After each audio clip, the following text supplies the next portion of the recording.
ప్రకాశం barrage వద్ద కృష్ణా నదిలో బోట్ల తొలగింపు ప్రక్రియ కొనసాగుతోంది. 6 రోజులుగా ప్రయత్నిస్తున్నా ఏమాత్రం ఫలితం రావడం లేదు. బోట్లు మాత్రం కదలడం లేదు. ఇరిగేషన్ అధికారులు ఎన్ని ప్లాన్లు వేసినా ఫలించడం లేదు. నీటిలో ఒత్తిడి ఎక్కువగా ఉండడంతో బోటును కట్ చేయలేకపోతున్నారు. ఇక ప్లాన్ సి ప్రకారం రంగంలోకి కాకినాడ అబ్బులు టీం దిగింది. అయితే మొదట తాళ్లతో బోటును లాగాలని చేసిన ప్రయత్నం నిరాశను కలిగించింది. దీంతో వాటర్ లోడింగ్ ప్లాన్ ను అబ్బులు టీం అమలు చేయనుంది. ఇందుకోసం ఇప్పటికే 6 కార్గో బోట్లను రప్పించారు.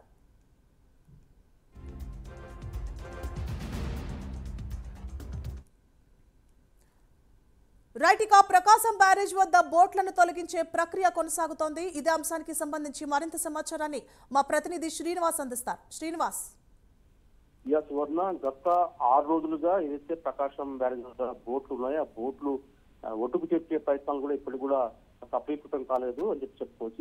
ఈ రోజు ఏడో రోజు కూడా అక్కడ ఇరిగేషన్ శాఖ అధికారుల ఆధ్వర్యంలో కూడా కొందరు నిపుణులు కూడా వైజాగ్ బృందంతో పాటు అలాగే కాకినాడ నుంచి వచ్చిన అబ్బులు టీం ఇలా మొత్తం మీద అక్కడ ఈ రోజు కూడా బోటులు ఏదైతే బోటు ఉందో ఆ బోటును ఒడ్డుకు చేర్చే ప్రయత్నం గట్టిగా చేస్తున్నారు.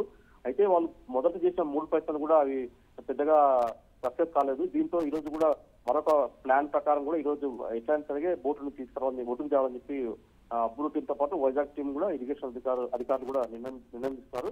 దీని ప్రకారం ఈ రోజు వాటర్ లోడింగ్ ప్లాన్ అమలు చేయాలని చెప్పేసి కూడా ఇరిగేషన్ శాఖ అధికారులు నిర్ణయిస్తున్నారు. దీని ప్రకారం చూస్తే 6 కార్గో బోట్లను ఇప్పటికే అక్కడికి నది ప్రవాహానికి తీసుకొచ్చారు. దాంట్లో 2 బోట్లను అటు వంతెనకు అటువైపు ఒక బోటు, వంతెనకు ఇటువైపు ఒక బోట్ను కూడా పెట్టేసి ఒక పెద్ద ఇనుప తాడుతో ఏదైతే లోపలికి డైయింగ్ సిబ్బంది ఎవరున్నారో వైజాగ్ నుంచి వాళ్ళు లోపలికి వెళ్ళి ఆ డైయింగ్ సిబ్బంది ద్వారా ఇనుప తాడును లోపల ఏదైతే మునిగిపోయిందో ఆ ఇనుప తాడును ఆ బోటుకు కట్టే విధంగా అటువైపు ఇటువైపు కట్టే విధంగా కూడా సపోర్ట్ చేస్తూ కట్టి దాని తర్వాత ఈ బోట్లు ఉన్నాయో మిగతా బోట్ల ద్వారా అలాగే ఆ బయట నుంచి ఒడ్డు నుంచి ఒక క్రేన్ ద్వారా కూడా ఈ నెమ్మదిగా ఇటువైపు ఒడ్డుకు తేవాలని చెప్పి వాళ్ళు ప్రయత్నం చేస్తున్నారు.